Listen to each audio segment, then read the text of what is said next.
move. I filmed for like 2 weeks and like, how do I change the white balance?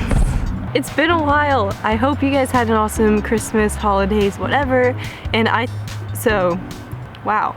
I just blanked completely. It's been 2 weeks and I forgot how to speak to a camera. Cool. For my first video back in 2020, I thought it would be fun to share some tips with you guys on things that would have literally saved me so much time and a lot of pain and suffering, but you know, that's why I'm telling you. So, number one is knowing how to convert footage from 60 to 24 frames per second.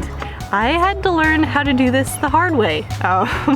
I literally got roasted by Peter McKinnon in a video about that. That was fun. I don't think that was shot in 24 frames a second. It looked kind of like... It was!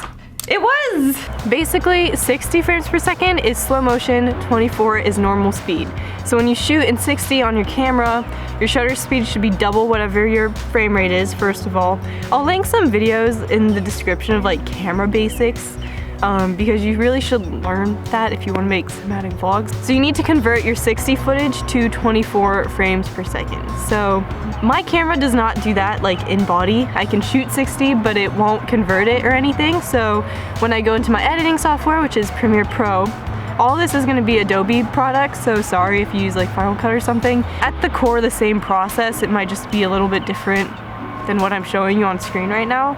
But on Premiere, you want to go in and do interpret footage and change all the 60 clips to 24. Because when you shoot in 60, it's going to be normal speed. It's just going to be a little bit more smoother, if that makes sense. So you need to go in and change it to 24. And when you do that, it will like automatically set itself in slow motion, if that makes sense. And pro tip, if you want to still know what the difference is and like know which clips are slow motion, which ones aren't, you can change the label of them while they're all still selected to a different color, so you can differentiate between the other 24 clips you already had. Boom. That's the biggest thing that took me so long to understand. I just didn't know what the difference was, and you really need to understand that if you want to make cinematic vlogs and not get roasted like I did. So, there you go.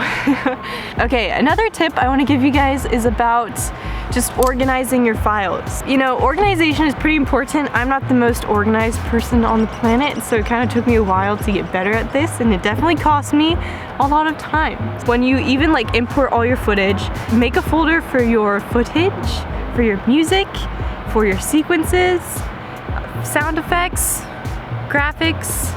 Yeah, that's what I do normally. Sort all your footage out so that you'll just save yourself so much time if you do that instead of trying to sort through everything. Another thing about Premiere that this probably cost me the most time out of all things, it is know the difference between a sequence and a project.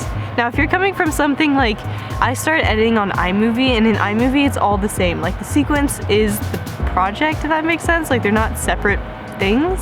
I don't know if Final Cut is the same as iMovie, I would assume not. Yeah, they're different things. So if you like save your project and your sequence file is not in your project file, you're not gonna save the sequence. I blamed Premiere so many times for deleting my project when it was probably the fact that I just didn't save the sequence file or I misplaced it because I was so unorganized. That might sound stupid, and it is stupid looking back, but it happens, and it took me a while to understand that because no one taught me, or I just didn't pay attention. Probably the second option. Sequence, project file are different. That's why I said make a sequence folder in your project so you can put them there and know where they are, and if your project opens back up and the sequence isn't like showing, you can go and click on it and it'll pop up. I don't know why every time I come film here it seems like someone's mowing their lawn. Okay, we're gonna go through these next ones pretty quickly. Audio levels.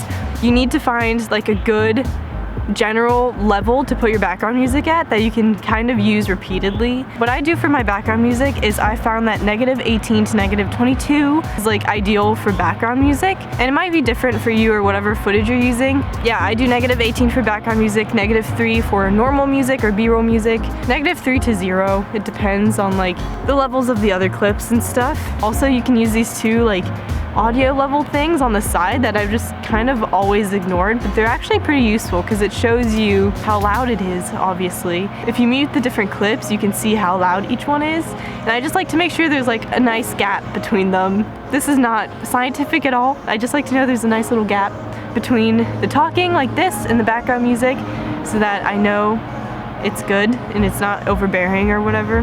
Last thing I want to talk about is color grading. So this is just going to be basic color grading stuff because I personally have not gotten too much into color grading yet, which I want to learn more about. But what I've started to do, because I shoot Canon, so I already like Canon colors, so normally I won't change them too much. But normally I'll go in and apply like a pretty basic S-curve color grade over everything. Just go into the color tab, make a little S with that graph. I really don't make it intense at all. Like, it's very light. I'll just put an adjustment layer, pop that on there, and put it over almost everything. Sometimes if I'm doing like a B-roll sequence or something and I want it to be do a more in-depth color grade, I will go in and actually change the colors of each one. But something I found recently that is very helpful is the color match tool in Premiere. Premiere has a setting where you can go in and actually like choose a base clip that you already like the color grade of or that you've already color graded, and then match that color grade across other clips.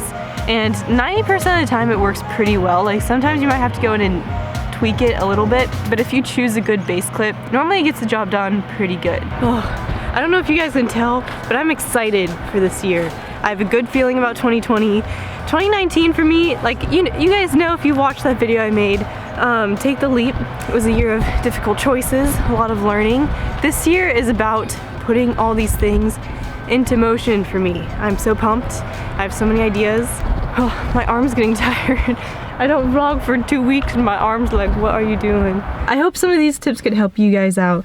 I don't normally like teach things on my channel, but I thought this video would be a good way to hopefully give you guys some new tricks that you can use this year to make some awesome stuff. I don't know, I'm just really, really excited for this upcoming year. I have so many ideas. I feel like I have a lot more, I hate the word clarity, but I feel like I have a lot more clarity about what I'm doing and where I want to go. And I'm just ready to stop BSing and really get to it, you know? I want to stop overthinking as much and just really get back to having fun and making things that I like, and that's what my plan is, and I'm so pumped about it. The thing that's at the top of my list this year of like things to focus on is community. So I have a lot of awesome plans and just videos that are focused on giving you guys value and not only making things that I like, but that you will also hopefully find helpful or inspiring or both.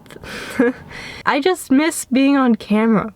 Like, I feel like I'm just talking now to talk, but like, I actually genuinely missed it, and I'm just so happy to be back. So yeah, I'm just super happy to be back and to feel so energized and just ready to like get back to why I was making stuff in the first place. Like, last year I was just so worried about what I was doing and if it was the right thing and like if it was good enough and all this stuff, and that's normal to worry about those things, but I think I'm at a point now where I'm like, I gotta make this happen. So, and I'm doing this because I love to do it, so I need to just stop beating myself up so much and like doubting what I'm doing and just do it, because this is my chance to really give it my all, and I feel like I haven't been giving it 100% because I've been so caught up in my head about what I'm doing, which makes no sense, but you know, that's what it's been. So to let go and just make awesome stuff again.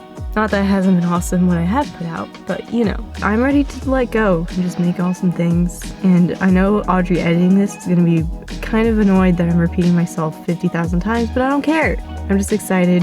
This guy's going for a run and he's staring at me. I want to start off this year with a bang, so leave some tips in the comments, things that you had wished that someone had told you when you were just getting started making videos. What is one thing you wish someone had told you? It can be a technical tip, it can be a more like emotional or just mindset tip, whatever you want. Let's help each other out in the comments. Thank you so much for watching. I hope this video was helpful. If it was, you should click that subscribe button, because a lot of you who watch my videos aren't actually subscribed, which is kind of weird. You should do that. And yeah, I will see you later this week with another new video. Bye!